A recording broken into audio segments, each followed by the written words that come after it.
What's going on, everybody in Wrestling Review Society?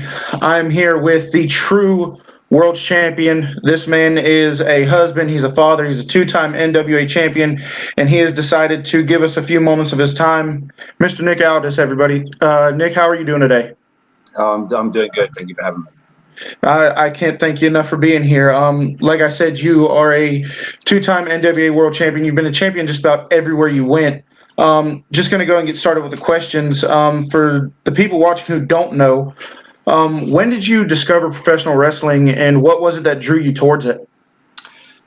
I think I was always aware of wrestling when I was a kid, but it just felt like a sort of faraway thing, like a cartoon almost. But Bret the Hitman Hart was really like my first hero. You know, he was the first wrestler that I thought was really cool, and I wanted to be like.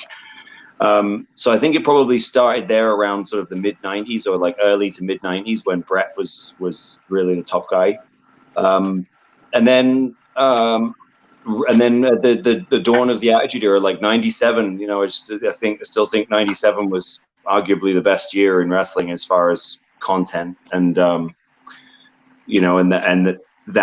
by the end of '97, I was like, you couldn't tear me away. Yeah. Yes, sir. Growing up, my uncle was, through marriage, no blood relation, was George the Animal Steele, and I became a fan of professional wrestling during that time, and yeah, same thing. As soon as I discovered professional wrestling, I had to watch it. I had to watch the interviews about it. Everything professional wrestling just consumed me, and it's really become my second love, second to only my wife and kids. With that being said, you started your initial training with the Knights, Paige's parents, correct? Yes. So how long after being a fan of professional wrestling were you able to start training with them, and what was that experience like? I think I was 17 when I went to go train with them. So, I mean, I had really formulated this idea over the last sort of 3 or 4 years, like when I was in high school, you know, that I think I wanted to be a pro wrestler. And then a couple of my friends at school who were a couple of years older than me, they were big wrestling fans too. And then one of them found the information about the Knights school in Norwich and said, "Hey, look at this," you know, and we all just went, "Oh, we're definitely going." Yeah. and that was that. You also trained there with Marty Scurll and Bram, correct? Two of your really good friends? No. Marty and I trained together at Dropkicks Academy, which is a different school. So basically, I started going to Dropkicks because, you know, the Knights would run the training school. They would run like camps. Like they didn't have, like now they have a permanent facility, but back then they didn't. And they would just do sort of weekend camps. But they were so busy actually wrestling that, you know, they didn't have that much time for training guys, you know, and we learned about this place Dropkicks where there was a ton of young wrestlers and it was a regular place every week, and they had, you know, good facilities. And I got to learn from Doug Williams there. Doug came in to be a guest coach, and like, so, you know, a lot of, because it was closer to London, there was like a lot of good like guest trainers and stuff would come in. So that's where I met Marty actually when I started training there as well. Okay.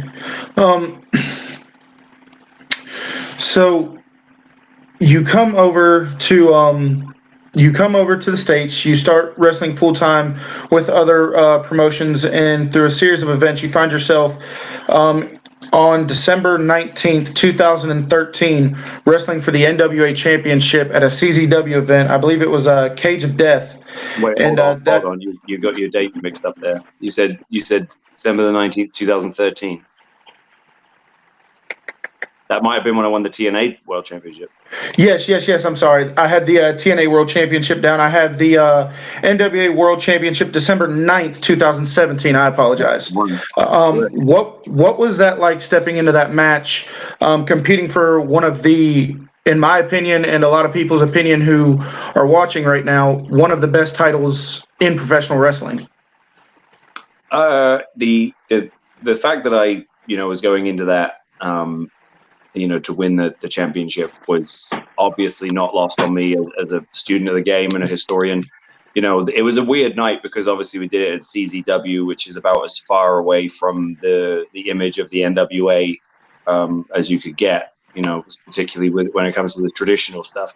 Mm-hmm. But, you know, just the way that it worked out, it just, you know, that we felt like it would be like at the time, you know, we were trying to do everything we could just to sort of create headlines and create some buzz and some interest, and we just figured that if we kept doing things like that were interesting, that weren't, you know, that were kind of a little bit off the beaten path of typical sort of pro wrestling entity, that, you know, that we would set ourselves, you know, that we'd generate interest in what we were doing, and I think that worked. And then then it was, you know, it was just full steam ahead after that. Like once I had the championship, I was just like, right, I'm going to make this mean something. Absolutely, and you've done a fantastic job of it. So I'm in a lot of these different fan pages. I run one of them, and a couple of my close friends run other ones, and we all kind of say the same thing. You know, we watch all wrestling. We love all kinds of wrestling, but with NWA Power and what you guys are doing there right now, that's where we go to watch true old-fashioned chain wrestling, and I speak for everybody watching that we absolutely love what the NWA Power is doing. I do have a request of you. A friend of mine, his name is Ryan Torgy, he's watching right now. His 2 children are huge fans of yours. If you could you please just give a shout-out to Owen and Charlie Torgy, my friend's 2 sons. Owen and Charlie, what's going on? Thank you for being fans of National Treasure. Thank you so much. They have a Tuesday ritual where they watch you guys every single Tuesday. That's very cool. So you also trained under Harley Race for a while. Yeah. How was that being, like you said, a student of the game and somebody that you watched and looked up to as a fan? How was it being able to learn from him? Well, you know, I don't want to pretend that I was a fan of Harley, you know, at the time, because, you know, I never was really exposed to him as a kid. You know, he was gone. You know, he's before my time. But one of the guys I had really sort of studied a lot was Triple H, and when I was a kid, sort of really when I first really started paying attention to studying it rather than just watching it, I would hear Harley Race's name come up a lot. Like I would hear JR say, "Oh, high knee, shades of Harley Race," and, you know, this reminds me of Harley Race, and then I became such a huge fan of Flair, and then Flair, you know, obviously revered Harley so much, and then I finally managed, you know, once YouTube and stuff came into play, and I was able to really get to see some Harley Race stuff that I'd never really been. I was just like, oh, this guy was the man, and then it just. When I learned about his camp that he was doing in Eldon, Missouri, I just was like, that's where I want to go. I want to go learn from Harley Race. So getting to be around him, and like, he was a one of a kind guy. Like he had a presence about him, and a demeanor and a delivery of his advice and words that just, you know, that there'll never be another one like Harley. And I was very, very, very honored that he, you know, showed me the respect to, you know, to acknowledge me as the NWA World Champion, and to go out of his way to appear on 10 Pounds of Gold for us. And he, you know, booked me in the last wrestling show that he ever booked and promoted, you know, in the main event, defending the title. And, you know, he's done a lot for me in terms of the credibility of this, and Dory Funk Jr. also, but, you know, Harley, and I was honored to be at Harley's funeral. You know, amongst some truly, truly great legends of our business, you know, who much bigger names than I. And don't cut yourself short. You know, I'm telling like it is, and to be there, you know, to say goodbye to Harley was very, very special. Yes, sir. So anybody who watches the NWA Power, you carry yourself as a true world's champion. And the reason that, and I know you say this all the time, that you are the true world's champion. The reason that I say that is you have all these companies who have world titles, but you actually go to other promotions, and you won the title at CZW. You defended the title at All In. You just popped up on Ring of Honor not too long ago. Actually on last night's episode of Power. I wanted to ask you about going into All In with Cody. Now, the original stipulation to the match was, you know, if Cody Cody had a chance to win the Ring of Honor title, and if that came to fruition, that both titles would be on the line in that match. Yeah. Unfortunately, Cody was unable to win the title. What made you still want to go through with that match? Because we're in the pro wrestling business, and ultimately the championship. At the end of the day, that we're all about making money and about making big moments and big money matches. And the idea of at that point the rivalry between Cody and I and the anticipation for that had built, and we knew we had something special. So it's about the big match. You got to get it's this we're in a business here. We got to get the money matches in the ring. Absolutely, and I absolutely love that match. I watched All In. I watched the Cody versus Aldis 2, the 2 out of 3 falls match, and watching that match, it seemed like there was a different atmosphere. Like you, as a fan sitting there watching that match, you knew this was going to be something special. How are you feeling going into that 2 out of 3 falls match when you had all the previous NWA champions, all the legends there? What was going through your head walking into that match? I think, honestly, I was probably more prepared for that match than perhaps I've been prepared for anything. I had really trained hard, for my cardio and my conditioning, knowing that we were going to be out there a long time, and I really wanted to sort of deliver. I wanted to deliver a match that felt like it could be at least compared to like a classic NWA title match, like a Flair and Steamboat, or Dusty and Harley, or Dusty and Flair, or Flair and Sting. I wanted to present something that would stand the test of time, and Cody and I, we share that mindset. That's why our rivalry works so well, because we typically want to achieve the same thing, which is stuff that lasts forever. Yes, sir. Well, I can tell you as a fan, I enjoyed both the All In and the 2 out of 3 falls match. I've enjoyed everything you've done with NWA Power, with including the birth of Strictly Business. I don't think anybody's seen it coming. Talk to me about Strictly Business and how that came to be. What made you decide, it's time for the team? I think that you got to stay ahead of the interest in this business. Meaning that while I'm hot right now, and there's new people every week discovering the show and discovering me, and then going back and kind of getting up to date with the last 2 years.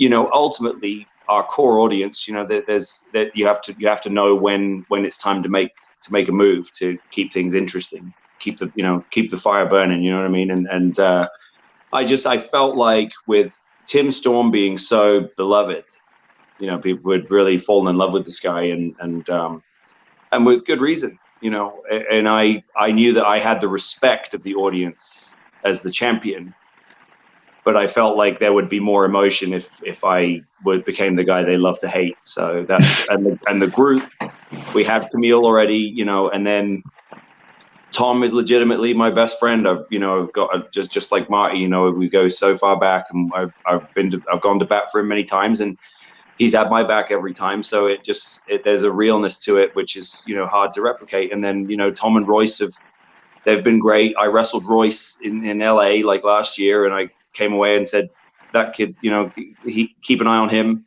Like, he's good, and it just all came together. And it's, I think it works because there's legitimacy to it. You can't fake chemistry. Yeah. Now I know you're a very busy man, and I appreciate any time that you've set aside for us. One final question for you.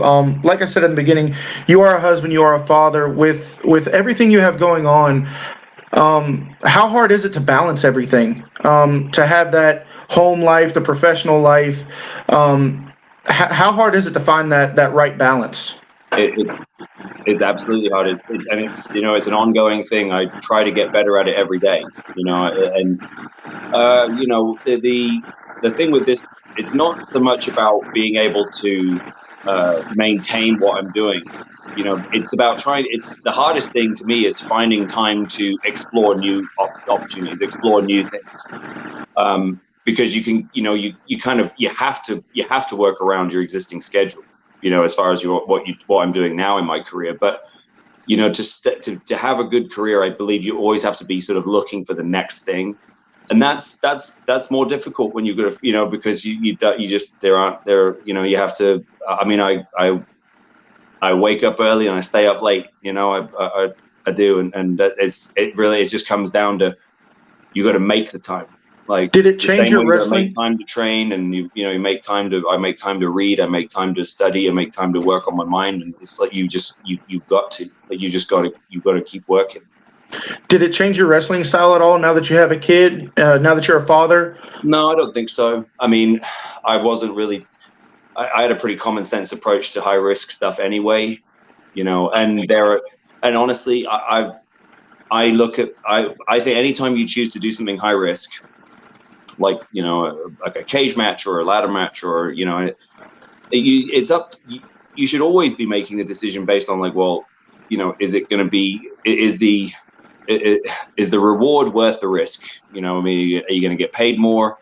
You know, is it going to set you up for, you know, is it going to build your status in the business and give you a longer, more successful career? And, you know, or are you just going to get hurt? You know, and so, like that. And I mean, I haven't changed that outlook from the beginning, but the fact that I have a kid, if anything, what having a kid has done for me has just made me a bit more grounded and a bit more, I let things go a bit more easily now in the business. Like, I don't really care if somebody has something bad to say about me on something, you know, I kind of just let it go. But that's a strength of mind thing as much as anything. But yes, sir.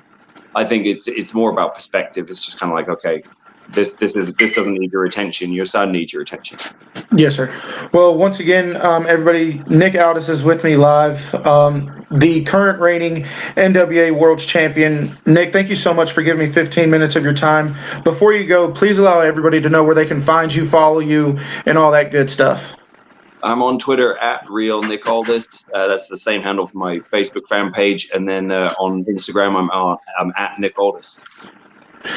Nick, thank you so much for giving us a little bit of your time, and wish nothing but the best for you, your wife, your son, and look forward to seeing you on NWA, buddy. All right, thank you very much. Thank you so much. All right. Unfortunately, we only had 15 minutes with Nick Aldis tonight. He's a very busy man. He has a lot of things going on. He actually had his son there with him, so we only had 15 minutes with him. I hope you guys really enjoyed it. I'm sorry I didn't get to some of the comments, but with such little amount of time, I wanted to make sure that we got the questions that were sent in from you guys.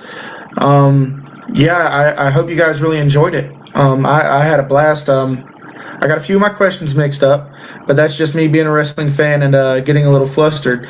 Do you collect anything other than wrestling belts? I'm imagining that all these questions were meant for him and not for me, because as you guys know, I obviously do collect a bunch of wrestling belts. Killed it, Kev. Great interview.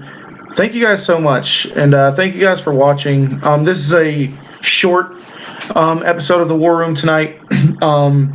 Whenever we do these kind of interviews, we are at the mercy of the talent's schedule.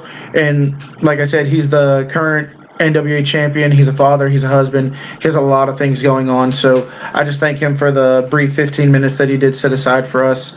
Couple quick shout outs. Shout out to Generational Wrestling Society for allowing us to stream in their group. Brothers of the Belt, love those wrestling belts.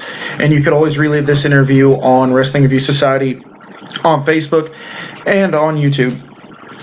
Another shout I would like to give is the Wrestling Broiler Room, the VOH. They have a lot of really cool things going on, like this awesome hoodie. There it is.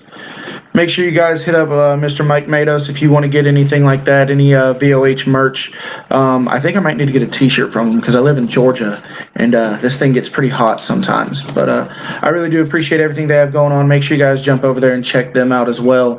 The War Room will be live Wednesday, 1 week from today. We have a very special guest coming up. I will let you guys know who that will be very shortly. And with that being said, guys, thank you guys so much for watching tonight. Once again, I know it's a little shorter than normal, but I appreciate everybody tuning in. Thank you guys so much. God bless, and we'll see you again very, very soon.